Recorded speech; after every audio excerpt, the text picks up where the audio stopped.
इस पूरे ही मामले में क्या कुछ और बड़ा खुलासा हुआ? देखिए, संजीव महेश्वरी उर्फ जीवा के हत्याकांड के मामले में वजीरगंज पुलिस ने चार्जशीट दाखिल कर दी है और 3 सदस्यीय एसआईटी टीम के पर्यवेक्षण में ये चार्जशीट लगाया गया है। विवेचना अभी जारी रहेगी। इसमें बदन सिंह उर्फ बद्दो का नाम आया है। बड़ा माफिया बताया जाता है, गैंगस्टर बताया जाता है पश्चिमी उत्तर प्रदेश का।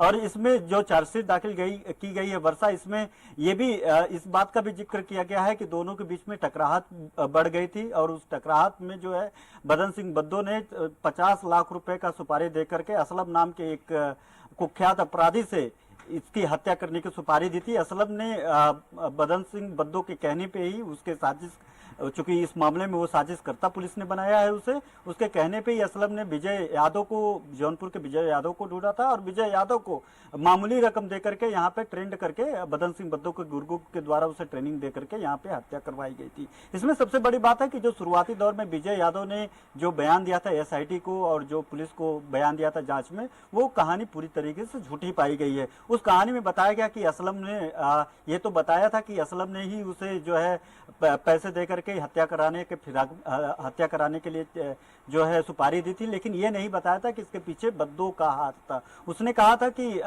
जेल में बंद संजीव जीवा ने असलम के बड़े भाई का दाढ़ी नोच लिया था, जिससे गुस्सा करके बदले की भावना में असलम ने 2 लाख रुपए देकर के 50 लाख की सुपारी दी थी। हालांकि जब हत्याकांड के तुरंत बाद से ही विजय यादव को गिरफ्तार करके जेल भेज दिया गया। लेकिन अब जब मामले की तहकीकात हुई थी, इस तहकीकात में साफ हुआ कि इसके पीछे, इस कहानी बताने के पीछे असलम और असलम की कहानी, असलम के भाई की कहानी और विजय यादव ने जो शुरुआती दौर में जो कहानी बताया, उसके पीछे बद्दो को बचाने की कवायद चल रही थी कि इसमें बद्दो का नाम ना आए, इसलिए असलम ने अपने भाई की कहानी, एक नई कहानी गढ़ दी थी। लेकिन अब जो है चार्जशीट दाखिल कर दिया गया है और चार्जशीट दाखिल करने के बाद हृदय कुमार की जो कोर्ट में इसको दाखिल किया गया है और 6 तारीख को अगली तारीख मुकर्रर की गई है। अगली तारीख में फिर से सुनवाई होगी। इसमें अगर ओवरऑल पूरी तरीके से देखा जाए तो एक वर्चस्व की लड़ाई थी। पश्चिमी उत्तर प्रदेश के दोनों बड़े खूंखार अपराधी माने जाते हैं, बदन सिंह बद्दो हो या फिर संजीव जीवा की हत्या इसी कारण हुआ क्योंकि उसके पीछे पूरी बाकायदा रेकी की गई। पहले महीने में एक बार उसको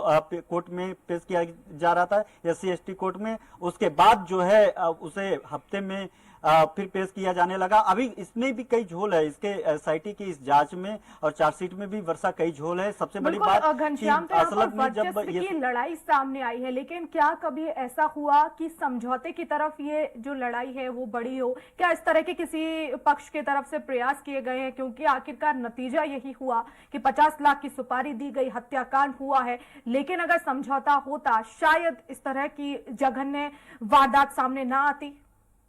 लिए दूसरे अपराध ना हो, इसके लिए समझौता अपराधी कभी नहीं करता, क्योंकि ये दोनों लोग आपराधिक जरायम की दुनिया के बेताज बादशाह हैं। चाहे वो संजीव जीवा हो, चाहे वो बदन सिंह बद्दो हो। बदन सिंह बद्दो और संजीव जीवा की लड़ाई ही अपराध को लेकर के थी कि जहां जहां संजीव जीवा अपराध करता था, वहां बदन सिंह बद्दो अपने अपराधी जो छवि को ऊपर करने के चक्कर में इन दोनों लोगों के बीच में टकराव थी। तो ऐसा सुलह समझौता, कोई पारिवारिक झगड़ा नहीं था वर्षा कि उसे सुलह समझौता करके जो है ये लोग आपसी सहमति से ये अपराध खत्म कर सकते थे। दोनों लोग जो है ऐसे जमीनों पे कब्जा करते थे कि जिस जमीन पे कब्जा करने के लिए जाते थे पता चलता था या फिर बदन सिंह बद्दो उस पे कब्जा करना चाह रहा है, संजीव जीवा उसके पीछे, उस जमीन के पीछे लग गया है, या फिर संजीव जीवा उसको उस जमीन को कब्जा करना चाह रहा है, बदन सिंह बद्दो लग गया। तो ऐसे में समझौता का कोई गुंजाइश नहीं थी। लेकिन उसमें बदन सिंह बद्दो काफी आहत था इस बात को लेकर के कि संजीव जीवा सिर्फ पश्चिमी उत्तर प्रदेश में वो जरायम की दुनिया से बढ़ते हुए